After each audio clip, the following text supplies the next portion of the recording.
Okay, we're going to start now. My name is Gary Parker, and I'm the Managing Director of CNT Associates. Here are all our social media links, and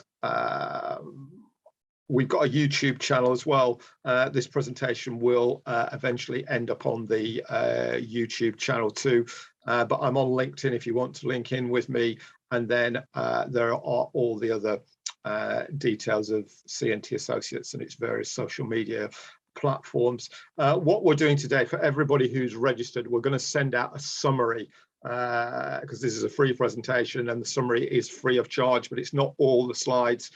It's a summary of the slides. So if you want the full presentation, copy of the full presentation, then you can buy it from us. You'll be getting some offers later, and in an email, so you can avail yourself of that, or you can wait for a while and watch it on YouTube or other platforms. That's up to you. You do get some other support from us as well. It will all be detailed in the offers that you get later. But just a bit more about myself and CNT. I've been in business for a long time. CNT has been around since 2003. We do three things. We do fundraising for a wide range of clients. We do business support, and we've been running some quite big business support programs here in Bexley and various other places in the past year or so, and we do training related to all the things that I've just mentioned. If you want any more information, then if you go to cntassociates.com, which is at the bottom of the screen there, the full range of information about our company services is there, or you can email or call me. My details are there.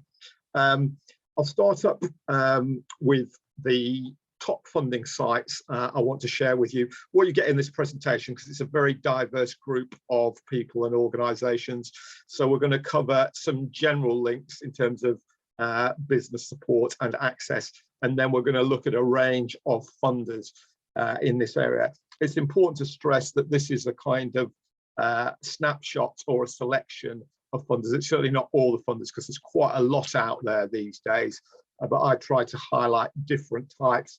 Some are UK based, some are internationally based. So there is a range, and we'll start off with the ones I've got here.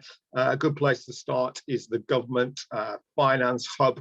You can do a customized search for sources of funding for any kind of business funding, really, but there's certainly some environmental project sources on there as well, but these do vary. That's the other important thing to say. On all these sites, they're not static. Some funders are there, like the lottery, for long periods of time, others much shorter periods of time.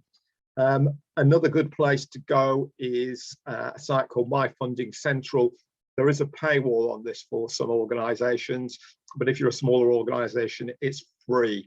But you need to look at the terms and conditions of the site for that. But again, you can do customized searches on it.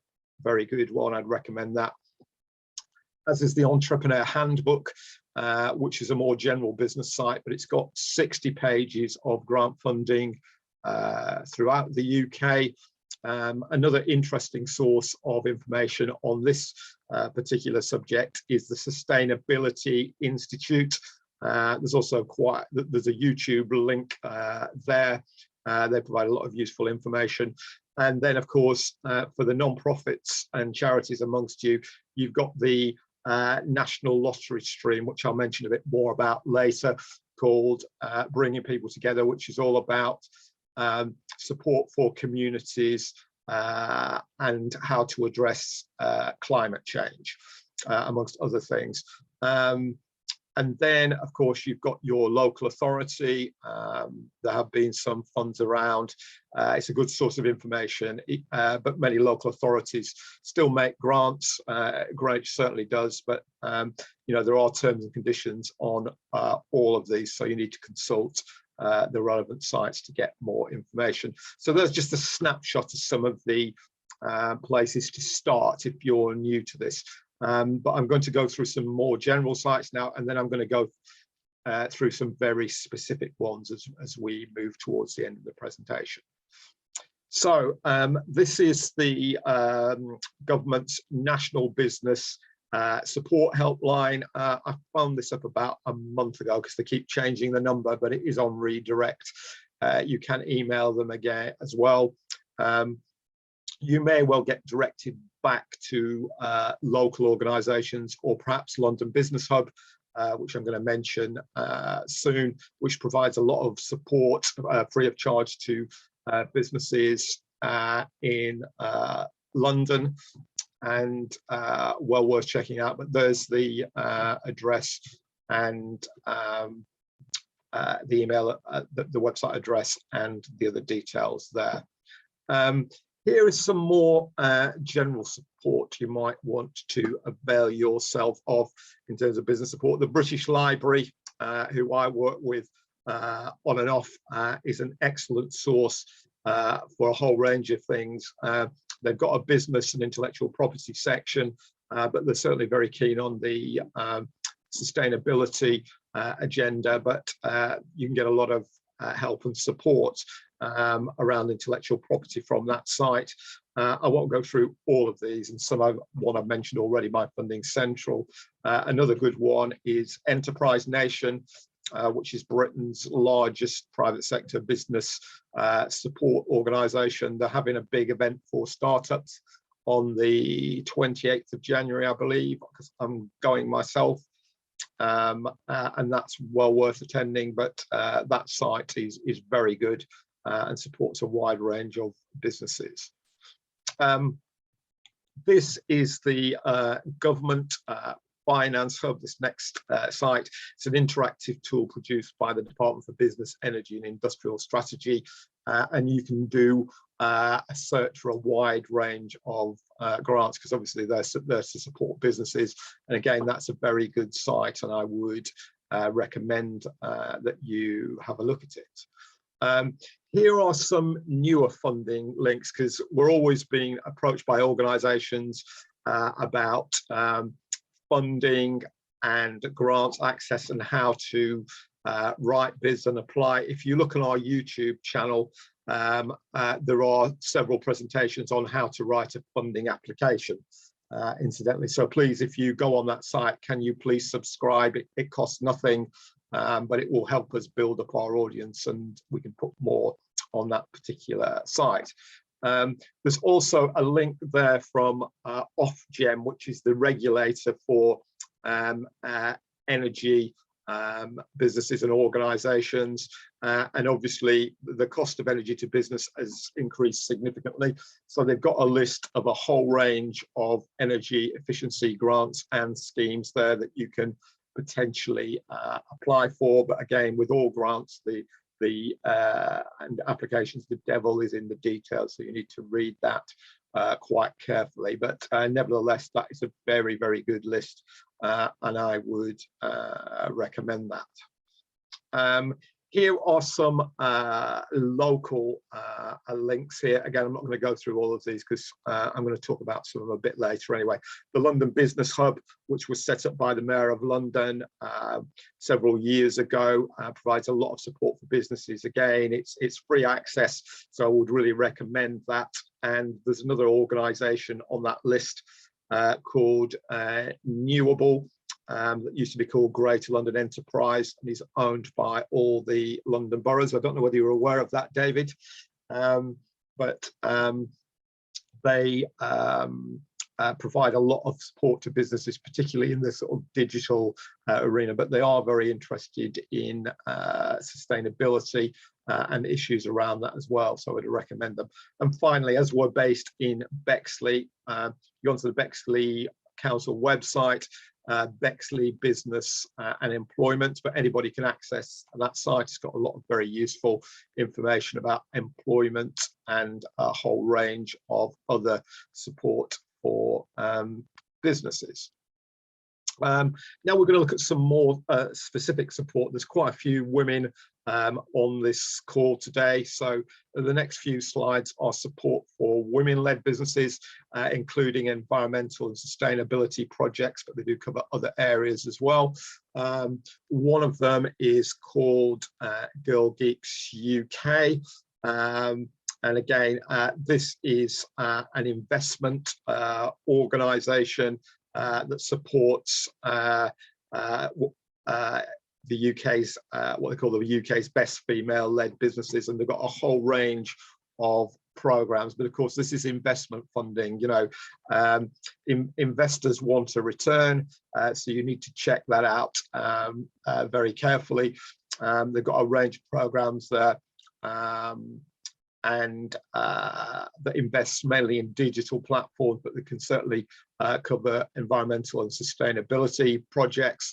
And they've got an angel investors network that funds women entrepreneurs. So again, I would recommend that site. It's a very good one.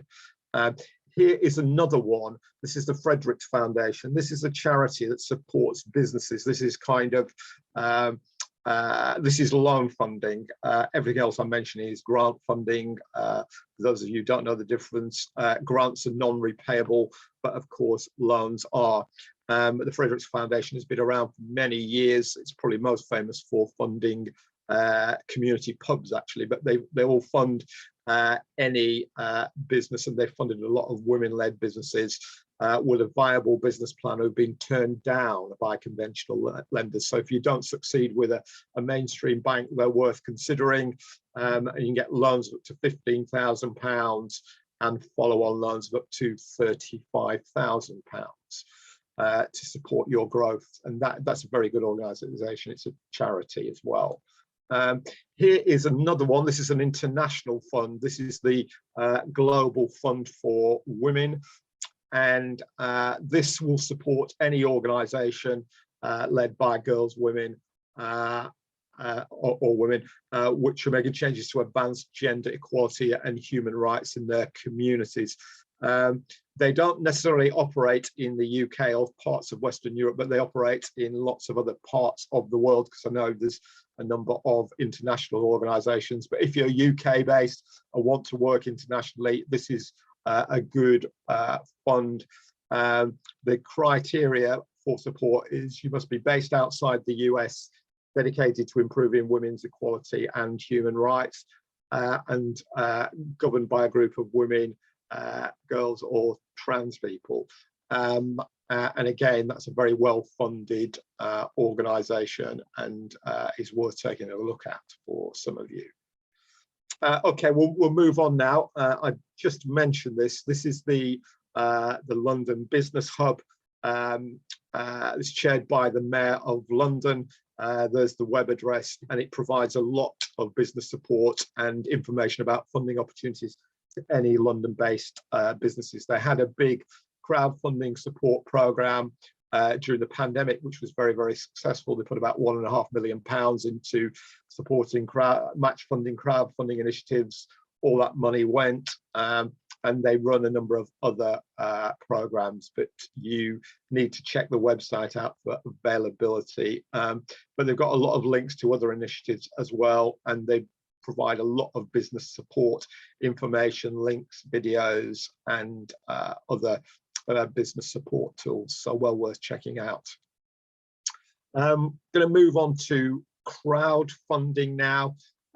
Basically, this is crowdfunding in 2 minutes, so there's a few generalizations here, but there's different types of crowdfunding. There's the kind of Dragon's Den type crowdfunding, particularly if you're a profit-making business.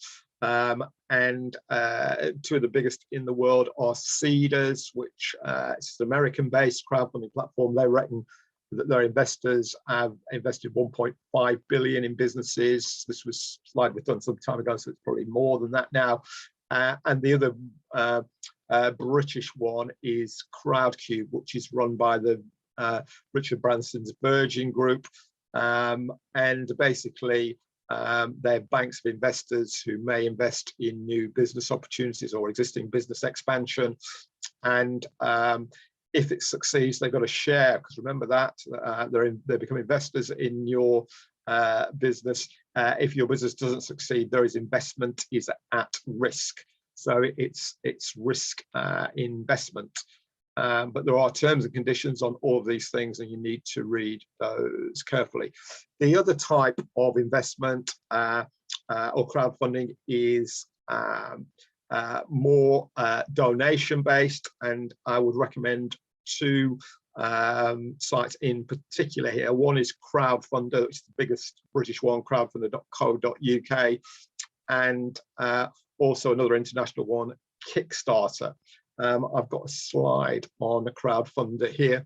How crowdfunding platforms work is you put a project online and make a short video about it as well, and then you set a target for funding, and the crowdfunding platform will take a percentage of what you raise. What Crowdfunder are doing at the moment, this is for profit-making organisations, because they do both.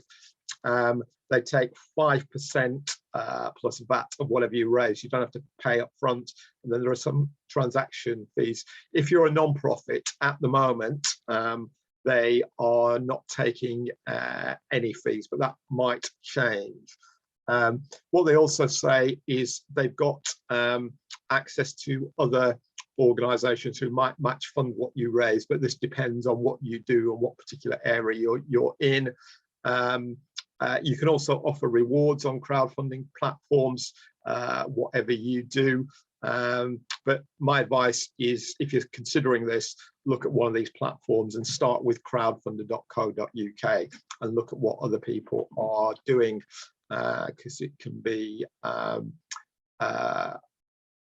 quite a maze if you've not done your research. The other thing I would say is that before you launch a crowdfunding platform, you need to develop a marketing strategy for it. You need to get it out there on your social media, because if people don't know about it, they can't contribute. And while they are on the actual site, then obviously there's a lot of competition on there with other providers that are on there, large and small.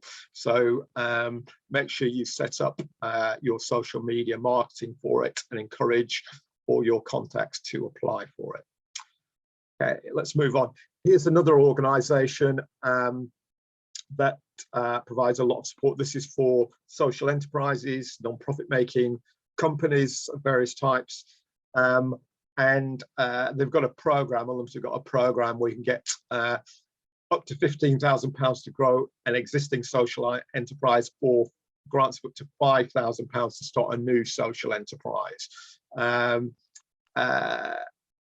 is some support to develop your project from them as well, and Unlimited are committed to providing 50% of their awards to Black, Asian and minority ethnic social entrepreneurs and or disabled social entrepreneurs.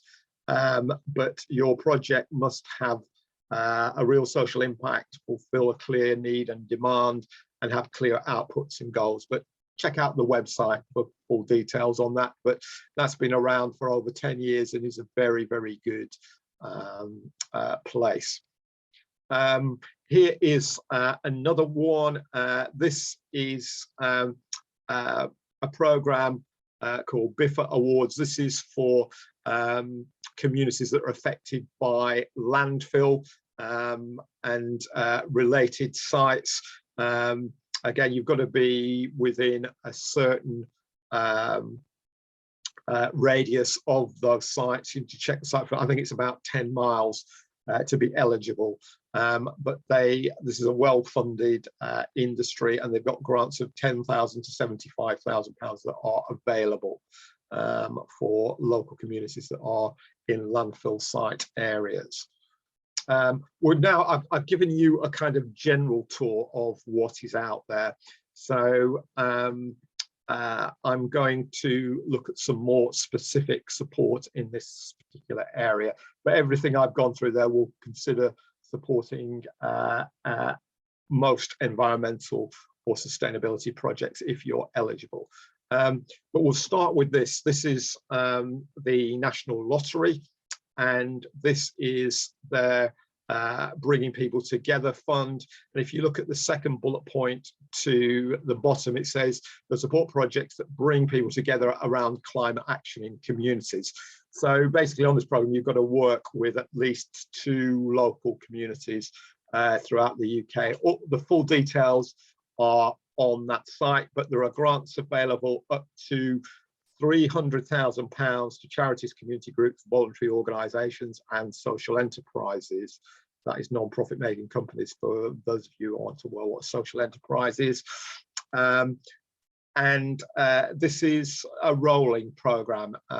It's going to be there for some time, so it's well worth checking out, and it funds a number of initiatives. But action around climate change is definitely one of them, and that's well worth checking out. Here is another one. This is a crowdfunding program run by British Airways. It's called the Better World Community Fund, and there's funding of up to 50,000 to match fund any crowdfunding. So if you did something on Crowdfunder, you could maybe potentially get match funding from this site. And again, if you look at the bottom, there will be funding available to support projects who help their local community become more sustainable by providing ideas to prevent or reduce the impacts of climate change. So again, you know, all of these first 2 are quite big funders, and these will continue to be available for significant periods of time. Here is another one for non-profits. I'll come to some business ones shortly. This is City Bridge Trust, which is a well-known funder in London, and they've got a programme called Making London a Greener City for All, which focuses on a number of areas. What it says here is it focuses on focus on protecting, managing, expanding or enriching green spaces, tackling poor air quality, flood drought mitigation, promoting biodiversity, adapting to climate change, or enable access to growing spaces. So again, it covers a wide range of environmental projects there. There's a number of terms and conditions, but I would recommend that to those of you that are eligible. Here is one of Britain's biggest funders, and this is quite rare in that you can, if you're eligible, you can apply to them either as a non-profit making organisation, a charity, a business, or in some cases, some of their funds even as an individual. They've got a range of funding programs. One of them is focused around climate and health research, because the Wellcome Trust, for anybody who doesn't know, is one of Europe's biggest drug companies. They manufacture vaccines and are advising the government about these issues at the moment. There is the link to their climate and health program. But the grants from the Wellcome Trust range, you know, this is with their other programs as well, range from 5,000 to 3 million. So there is, you know, there's a lot of money distributed by this organisation. They're one of Britain's biggest charitable funders, and they distribute about £750 million a year, and they're certainly not short of money because they've made a lot from selling vaccines, so that money will continue to be there. This is another one, a smaller programme. It's called the Finnish Scott Foundation, and this is around biodiversity, really, horticulture and plant sciences.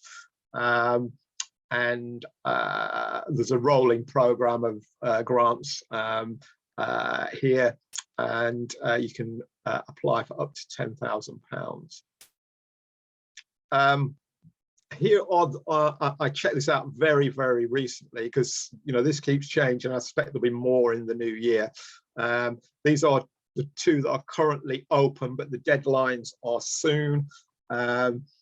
These are government fundings. There's the Industrial Energy Transformation Fund, and that finishes on the 13th of January 2023. A 70 million grant fund for feasibility and engineering studies and the deployment of industrial energy efficiency and decarbonisation projects. The other one is called, which ends very soon, in about 2 weeks' time, competition to support the development of innovative green finance products and services, enabling homeowners to decarbonise their homes and improve thermal comfort. So that's called the Green Home Finance Accelerator. But all of those are, well, they're on the link there. That's on the gov.uk website, and those are the latest government funding programs. But as I say, I suspect there will be more in the new year. So that's a site that is well worth watching if you're interested in this. There are still many charitable trusts that fund much smaller amounts out there. People are often surprised by the amount of money that charitable trusts distribute, but it's still approximately 5 billion a year. And remember, I just mentioned the Wellcome Trust, which is a charity. They alone distribute £750 million a year. So this money is still there if you know where to look for it. And there again is a few links on there. A good site to look at to start with there is Grants Online. That is a pay site though. So you get some free access to it, but we've got a subscription to it. It's worth it if you're going to use it regularly. But there's a couple of others there. Funds Online, which is another pay site, and Charity Excellence, which is a good one as well. That is a free site. So if resources is an issue, start there. Otherwise, have a look at the other two. This is one of the last slides. This is for the UK Research and Innovation website, and this is all government research and related funding opportunities on one site. Some of you may be familiar with Innovate UK. They are part of UKRI now, and there's a whole range of things. I couldn't get them all on one slide, but as you can see towards the bottom of the list, responding to climate change is one of them, but there's a number of areas that are related to this. Some of the international funds, some of the investing across the UK funds, and some other sites that I haven't put on this particular slide. So again, there's quite a few there to look at. So that's the end of the funders, and remember that is just a snapshot of what is out there. So I just wanted to give you a flavour of some of the clients that CNT has got in this area and who we've been working with, and who had, because these are both local projects. One is called the Wasteless Market, and they provide a range of services from refill and sustainable packaging and clothing to recycling for charity, and they do a lot of good work. I would recommend them. They deliver things using an electric vehicle, and what we've done for them is research funding opportunities. We gave them some advice about how to set up this project, both as a project and as a business, and advise them on funding applications as well. And I'm pleased to see they're still going, and I expect they'll go from strength to strength. So that's what we did with them. This is another even more recent one. I really support this project 100%. It's called Vintage Recovery, and fashion is one of the world's most unsustainable industries. I think I saw a statistic recently, 87% of fashion clothing items go to landfill.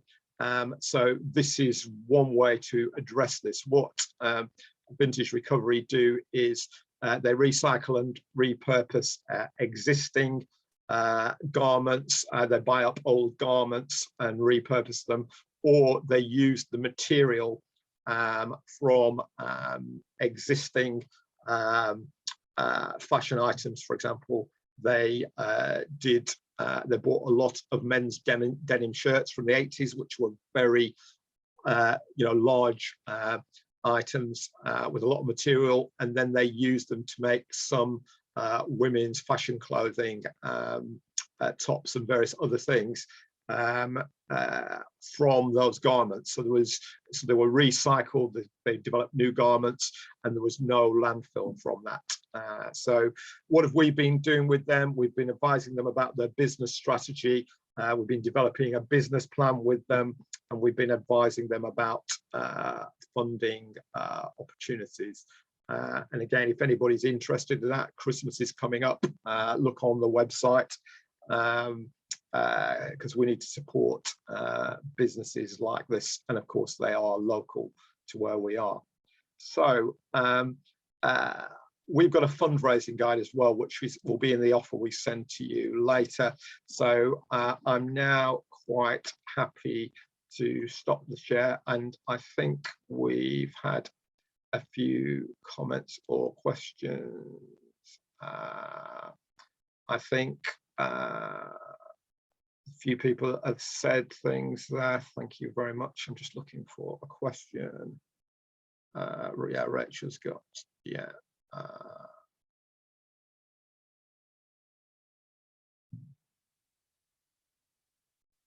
Yeah, somebody from the Netherlands is asking, I was wondering to what extent the workshop is focused on the UK.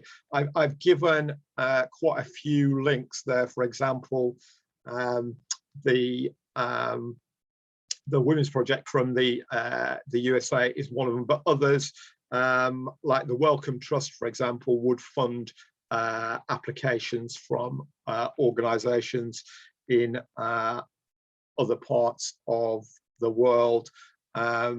Somebody's saying as well, I missed the beginning. Will this PowerPoint be shared via email, please? A summary of it will be, but not the full presentation. I think it's about 15 slides on that, or you can buy the full presentation from us for, I think it's £16, but you'll get an offer for that. But as you can see, there's a lot of research gone into this, and we can also help people and coach them as well. So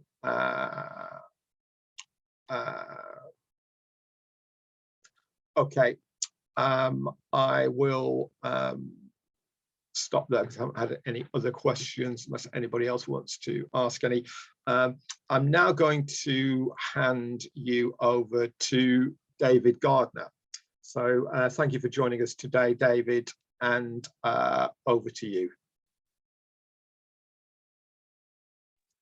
Thanks very much, Gary, and good afternoon. I don't have a presentation, so save your eyes from more presentations. So just to give my background, I've been a long-standing councillor of the Royal Borough of Greenwich. I was deputy leader between 2018 and 2020. At the time, we declared a climate emergency. And I also chair the audit committee and a member of the authority, the Lee Valley Regional Park Authority, and sit on the audit committee of London Councils.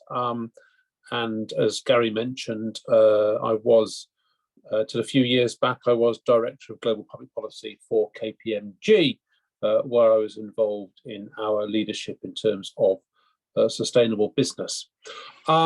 So I just wanted to touch on a few things, really. Mainly from a Greenwich perspective, and I apologise to those of you from not from Greenwich, but I'm sure it's similar in your own local authorities. So we in Greenwich, we declared the climate emergency in 2019. Most other London authorities, I don't think Bexley have, but most other London authorities have declared a climate emergency and have therefore set a target by which they, as a borough, intend to be carbon neutral. Ours is one of the most ambitious targets. We aim to be carbon neutral by 2030. and we produced a carbon neutral plan, which is available online which runs from 2021 to 2030, with annual reports on how we're progressing towards those targets. Now, it's not just about the borough council and our operations being carbon neutral, it's about the whole borough, which includes obviously business operations as well as residents and third sector organisations and so forth. It's about everyone, the whole borough being carbon neutral. And as you will know from the global perspective, at the moment, after COP26, we're bound for something like 2 degrees or more increase in the average temperature by 2050, and that will mean, several summers in every decade there will be no summer ice in the Arctic, and you can all imagine what that will mean in terms of water levels as well as temperatures. And we all know that obviously both the north of Bexley, the north of Greenwich, and many parts of London and the rest of the country will be very vulnerable to, and you mentioned someone from the Netherlands, a lot of the Netherlands will be very vulnerable as well with the rise in global temperatures. But it will also have other effects, as we saw to some extent this summer when we had the record 40 degrees heat because of climate change, with wildfires and obviously a lot of deaths through mainly of older and vulnerable people because of the very high temperatures, which we haven't largely not adapted to, let alone the disruption it caused to transport and business and so forth, and to employees trying to work at such temperatures. So in Greenwich, we have 3 main contributors to our carbon dioxide. Buildings, the residential domestic buildings are the highest, with 297 kilotons of carbon dioxide. Then road transport is huge, that's the second highest at 216 kilotons of carbon dioxide. And then non-domestic buildings, schools and businesses and factories and so forth, 167 kilotons of carbon dioxide. There are some smaller ones, but they are by far the 3 elephants in the room that we need to get to grip with, and that's what our carbon neutral plan is trying to do. And no one pretends it's going to be easy, but we all need to work together to achieve that. So that means retrofitting.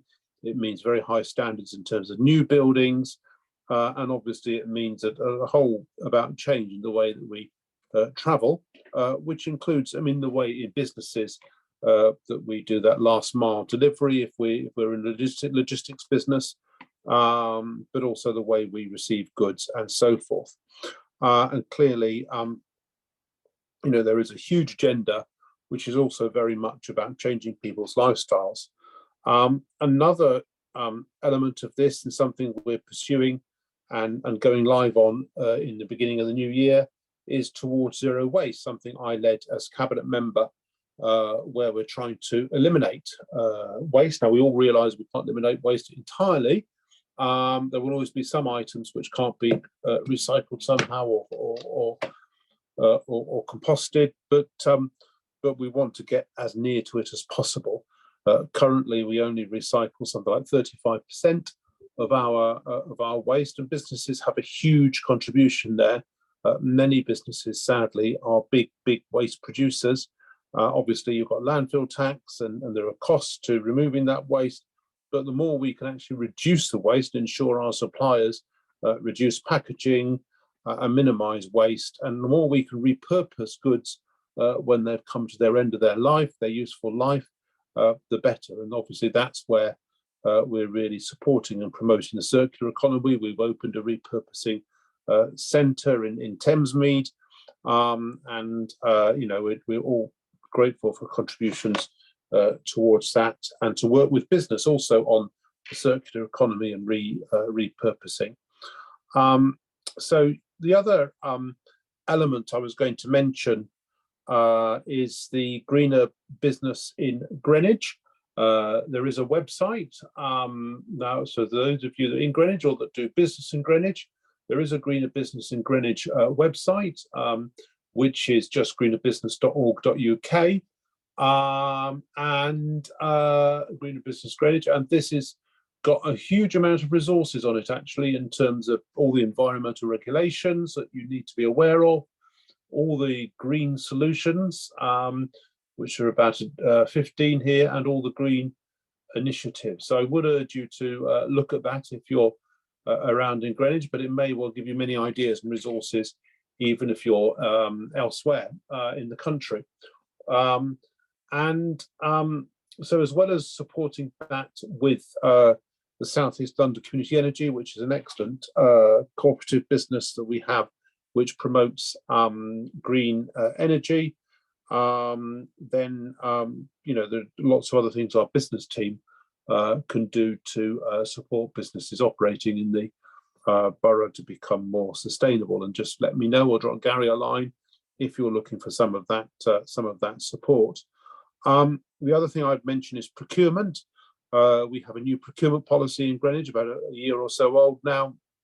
And again, sustainability is very much a key feature of that. And we will judge bids and people looking to contract with Greenwich in terms of the social value add, but also how sustainable your business model is. And then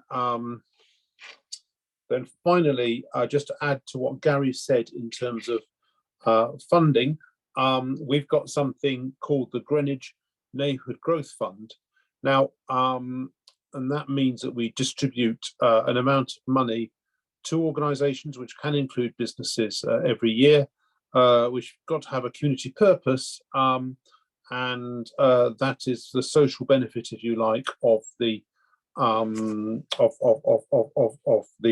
development. So every development, people have to pay into a developer has to pay into community infrastructure levy, and at least 15% of that, 25% in some areas, has to be used for community purposes to help mitigate the impact of that development.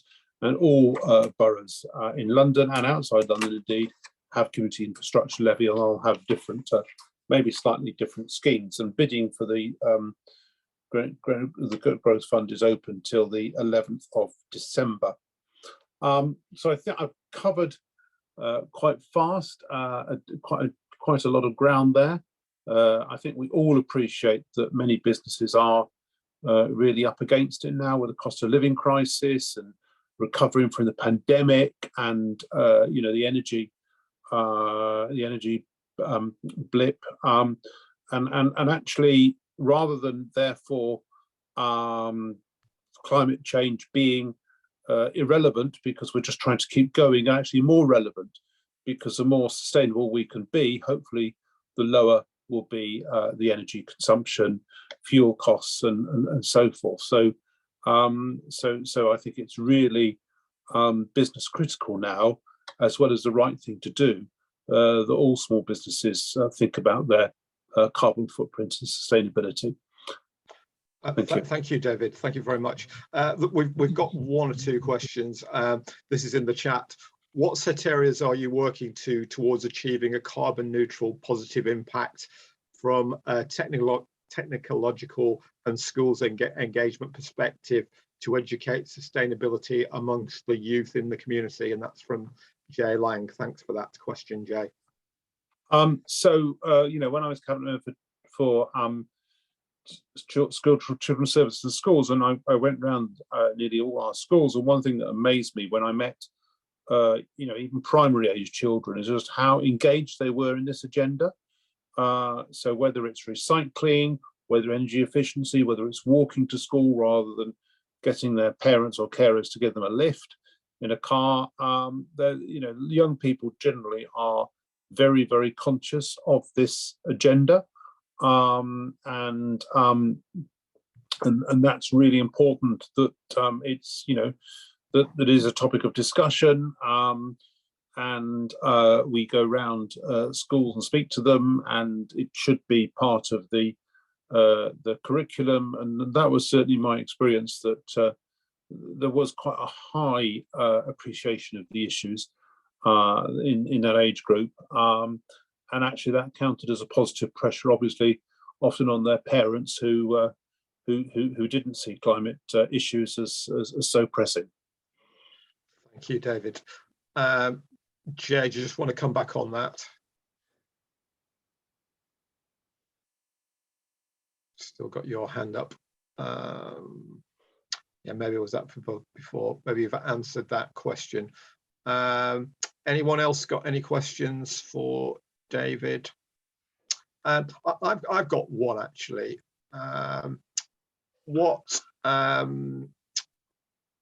If there's one measure that businesses could carry out to support the sustainability agenda, what do you think it could be? Oh, I do think it depends on the nature of the business. Clearly, I mean, if you're an online business operating from home, it's very different from a large logistics business or a very energy intensive business when you're using water, electricity, or whatever to in terms of a production process. So I think I mean, there is a tool available on the Greener Business site in terms of measuring your carbon footprint and coming up with a plan. But I think the most important thing is to be able to measure what your carbon footprint is, and then have some idea of how you're going to reduce it to become carbon neutral. I think that applies to everyone. I think then the other measures that you take really do depend on the type of business that you are. Yeah. Great. Thank you very much. Just to add that some local authorities have got some schemes and tools to enable you to do that. There was an event in Bexley recently where an organisation from West London advised on just that, and there's many other, the GLA and others, and I suspect there might be initiatives in Greenwich that I'm not necessarily aware of that do that as well. Okay, thank you for that, David. And I'm going to hand over to Rachel Barham now. And I'd also like to say hello to Sarah. How are you? Who I do know, haven't spoke to you for some time, but thank you for joining us today. Okay, Rachel, over to you. Before I talk, I think Jay was going to ask something, but he had problems with his sound and he'd logged back in. So just in case, Jay, did you want to ask anything before I speak? Although it does look like he's frozen now. So. Yes, yeah. I just noticed that. So I was going to ask him, but if you get back in, Jay, just put it in the chat and we'll get you another answer. And yeah, okay, over to you now, Rachel. No problem. Well, good to see everybody. I know I've met quite a few of you already, but just for anybody that doesn't know who I am, I'm Rachel Barham. I'm actually the local membership advisor for the Federation of Small Businesses. I've already put my contact details in the chat, so please feel free to connect with me. And I've also just put in a number of links because Gary kindly put me forward to talking about FSB policy stuff, which is the one bit that I don't typically get involved in. So I've put some links to assist, but I'll touch on those bits first because I did some research before starting. FSB have actually got a sustainability hub, which you can access via the website. There's lots of useful information about helping businesses become net zero, etc. Where there was at some point, although I couldn't actually find it, so if anybody does find it on there, we did do a national webinar in November 2021, but it is actually still relevant now. I was trying to find the link for that, but I couldn't find it, so it might be in the Sustainability Hub somewhere. I've put a link for the Broadway initiative because FSB are part of it and we're actually one of the main instigators of the Broadway initiative. So have a look at that to see if there's sort of any useful information in there for you. FSB also produced a policy report, sort of talking about accelerating progress, which again, I've put the links in there. Now, I'm not going to try and talk about any of those different sites or reports, etc., because I don't get involved in that side of things. So it's more for your info to have a look at when you've got the time. So remember to save the chat. FSB itself, we're a not-for-profit campaigning group, hence why we get involved in all these initiatives and reports, etc. But by being a member of FSB, you are actually helping us put together these reports, because we send out regular surveys asking for your opinions and how things are impacting your business. So whether it is the cost of doing business, whether it was COVID and Brexit, etc., but the environment, sustainability, it's all stuff that is linked to how you do business. And by filling in reports, filling in surveys as members, you help influence change. For members that want to be involved, we do have policy teams as well. So they are teams of businesses that either work in that particular sector or are impacted. There's actually 8 different policy teams in London, but they still work with the national teams as well. So if there are issues that you're having around sustainability and you want to get more support, then actually as a member, drop me a message and I can link you up with the relevant people to get involved and be involved in that. It also brings amazing opportunities because you can actually sit down and meet cabinet members, Mayor of London, government, and lots of other organisations that typically you might not actually be coming into contact with. So there's lots of opportunities around that avenue. On the FSB side of things, as I mentioned, we're actually a not-for-profit campaigning group, but we are there to support all small businesses in the UK. But for our members, we also provide a package of benefits that's there to support you with doing business. So everybody's needs vary. If you're a startup, it might be very new and you might be looking at contracts, the legalities, even insurances. We can help you with all of it. Existing businesses, it will actually be the challenges that you face day to day, week to week, month to month, etc. But we provide our members things like free business legal advice. So especially with the changes that are going on nowadays, you can access solicitors 24/7 and their advice is free. Anything over the phone is free to you. My one disclaimer, it is a low-cost membership, so you are not going to get everything provided for you in that, but there will be lots of support around general business. So whether that's contracts and trading, employment, tax and VAT, GDPR, you name it, there's lots of support there to answer those questions and issues that you might have and save you a lot of money. Link to the Legal Hub, you've got what's called the Legal Hub, sorry, and that gives you access to almost 1,500 documents. So that's things like fact sheets and guides to upskill you and increase your knowledge in certain areas of business. But there's also lots and lots of templates. So again, that might be, you need a set of terms and conditions, you might need a policy, might be employment documentation. There are templates on there that you can download for free and use within your business. And they are kept up to date for you as well, because legislations and documents need to be updated regularly. We will be doing that. And you can literally just download the latest version once a change has been made. Obviously, with everybody's business, you do sometimes have to tailor these to your business. You can work with the legal helpline and they can tell you what to do, or they can actually do it for you. There would be costs involved in that, but they do it at preferential rates. So it keeps the cost down for you, because we want small businesses to keep as much as their hard-earned cash in their pocket. We can also help you with things like your insurances, because it's amazing. And unfortunately, in the current climate, people are cutting back, and insurance, unfortunately, seems to be one area where businesses are taking the risk and maybe not insuring themselves. When something goes wrong, it can be really costly. So FSB members will have access to FSB insurance services, where they can get a health check so that they can understand what insurances they should have in place. We can also quote, and more often than not, we can keep the cost down for you. But even if you haven't got your insurance with us as a member, we will act as an advice line. So if you ever have issues with an insurer, you can turn to us. but there's lots of other support in the background in regards to business continuity planning and also credit checks as well. So if you are looking at working with businesses and providing them credit, then obviously it's always advisable to check that they are good payers. For businesses that aren't, there's also debt recovery within the membership as well, so we can support with that. There's lots and lots of benefits. There's probably 25 to 30 different benefits that you get as standard as a member. But one of the new ones that I want to draw your attention to is FSB e-learning, because we've just partnered with Staff Skills Training to provide massive discounts on e-learning CPD certified courses.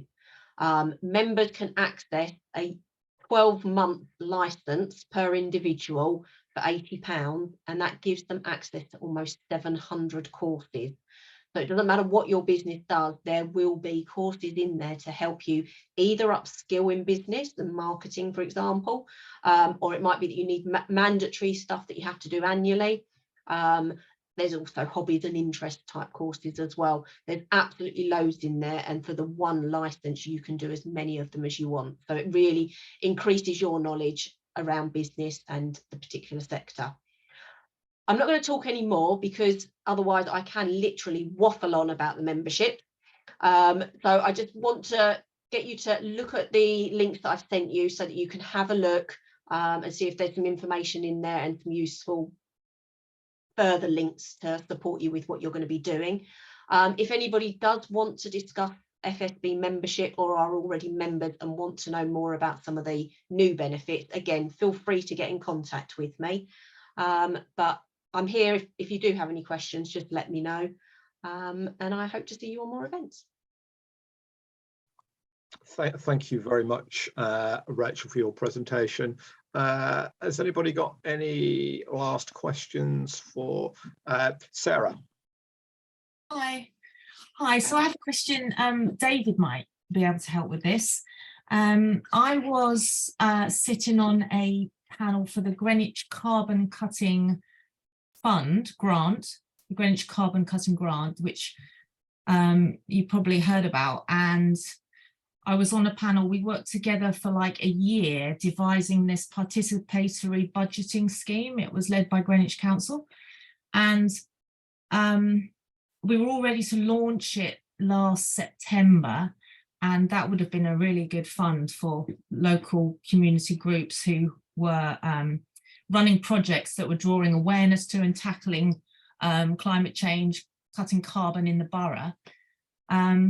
And just as we were about to launch it last September, it got cut, and we were told it was going to be relaunched during the after the local elections, I think around about May this year.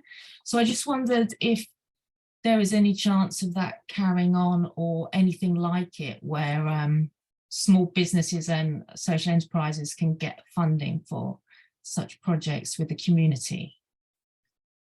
Well, thanks very much, Sarah. Yeah, you touched a raw nerve there, because I personally was very upset that was pulled at the time, as I know a lot of other people working on it as well, and I think it was a big mistake and pity. And in fact, I chased up. We got a new team now, a new sustainability team of 3 people who I met yesterday, and I've raised it with them. I mean, I think there are a couple of things, of which that's one that was sort of let loose, as it were, let go. Yeah, absolutely, I want to make sure that's picked up again, and we'll raise it with the relevant cabinet member and so forth to ensure pressure is put on, because there was a promise to restart it.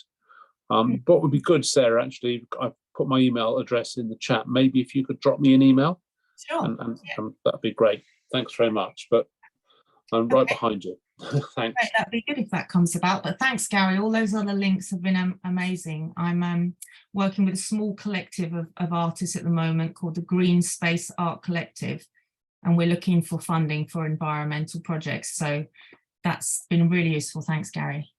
Yeah, if you want to contact me outside of this, Sarah, I'll see if I can give you some further support, because the good thing is in this particular area 2 years ago, because I wanted to start this course 2 years ago. I was looking around for other funding, and there's very, very little. And when I decided to reactivate this about a couple of months ago, I was surprised on how much is there. Obviously, you know, the world has changed very much in the last 2 years and since the pandemic, so perhaps not a surprise, but there's quite a lot. You know, I could have done 2 hours probably on this, but you know, you just get overload then, so I kind of cherry picked it because this is a very generic presentation. So yes, I've written them all down.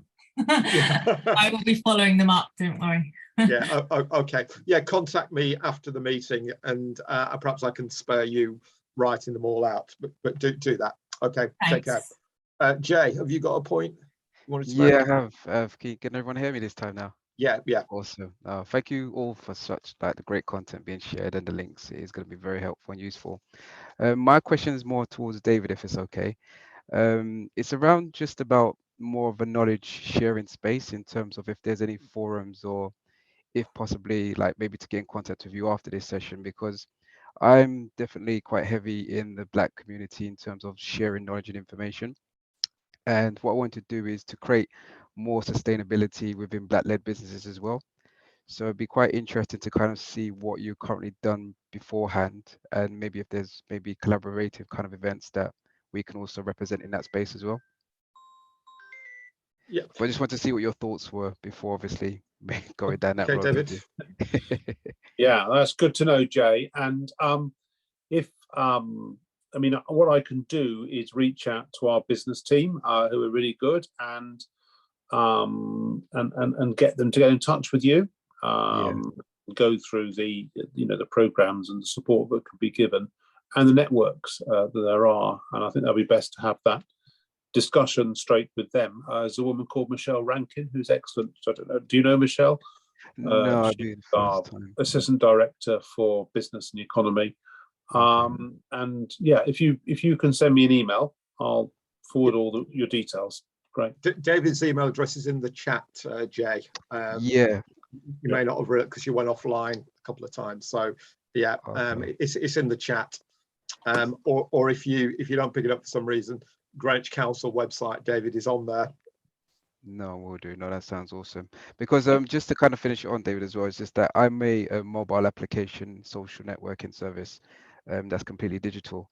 So we are more or less kind of focused on like being the bridge between higher education students and SMEs, and allowing them to kind of engage in that space. But because also there's a heavy relationship in terms of like ethnic minority groups that are also within the SME space, is trying to make sure that they're kind of educated in the right spaces to kind of be aware of these kind of services that are currently out there, and it's not just been limited, which I think me and Gary, when we first met, were speaking about. So I'm kind of here to kind of be that kind of ambassador to kind of promote a lot of that more within the community, so it's more accessible. Great, thanks very much. Thank you very much for everybody for joining us today, and I'd like to thank in particular Rachel, as usual, for her succinct presentation about FSB and all the services it provides.